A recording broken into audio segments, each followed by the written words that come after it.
Combien de séances sont nécessaires pour traiter un patient? Oui, alors c'est effectivement une question intéressante parce que il y a des techniques qui nécessitent un temps très long et beaucoup de séances, en particulier quand on fait de la rééducation, qu'il faut refaire une musculation ou si on est effectivement euh, dans un traitement qu'on appelle un peu de long terme. Et ici, en général, on pense qu'il faut très peu de séances. Très peu de séances dans la mesure où si on peut avoir accès directement à cette cause, cette étiologie, et qu'on stimule, après c'est le corps qui fait le travail. Et lui va prendre peut-être quelques jours, voire quelques semaines, même si c'est endocrinien, jusqu'à ce qu'il retrouve un bon équilibre. Mais le thérapeute lui-même n'intervient que pour identifier ce qui s'est passé. Alors, c'est vrai que quelquefois, quand il y a beaucoup de choses, le temps est quelquefois limité et le thérapeute a déjà trouvé l'essentiel du problème et quelquefois il dit bon ben, on va s'arrêter là pour voir déjà qu'est-ce que ça donne. Et donc si c'est pas suffisant, on peut faire envisager très bien une deuxième séance, voire même quelquefois une troisième séance, mais c'est parce qu'on a encore quelque chose de nouveau à aller chercher. Mais si au cours de la première séance, on a pu contrôler tous les niveaux dans lesquels on s'est travaillé, qu'on a stimulé tout ce qu'on sait faire, on a fait le maximum pour la personne. Et donc,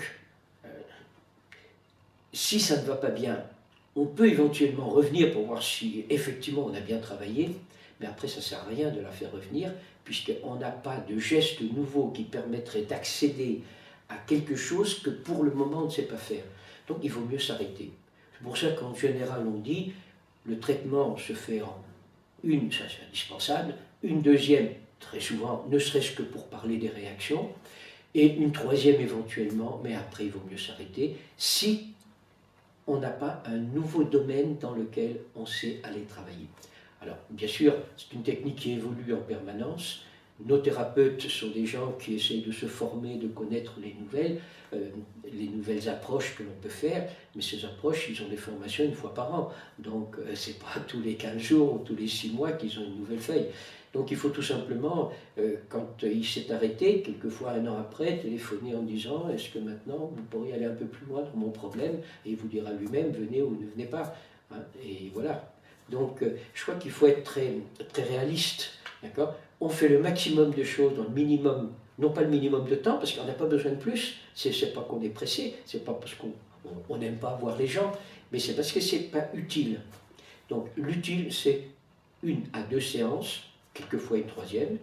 Et puis, comme je vous disais, on peut faire une séance d'entretien très bien, une fois par an, pour avoir la personne et refaire un check-up pour voir comment ça se passe. Là, il n'y a aucune indication.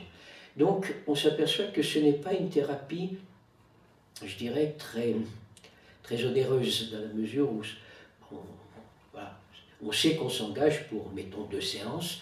Et puis voilà, en moyenne, c'est 2 séances, quelquefois 3. Bon, tout dépend un peu du thérapeute et de la manière dont il travaille et du problème aussi dont souffre la personne. Il y a des choses qu'on ne sait pas atteindre et ça ne servira à rien de faire 20 ou 30 séances dessus, on ne fera pas plus que ce qu'on savait faire dans les 2 premières, en général.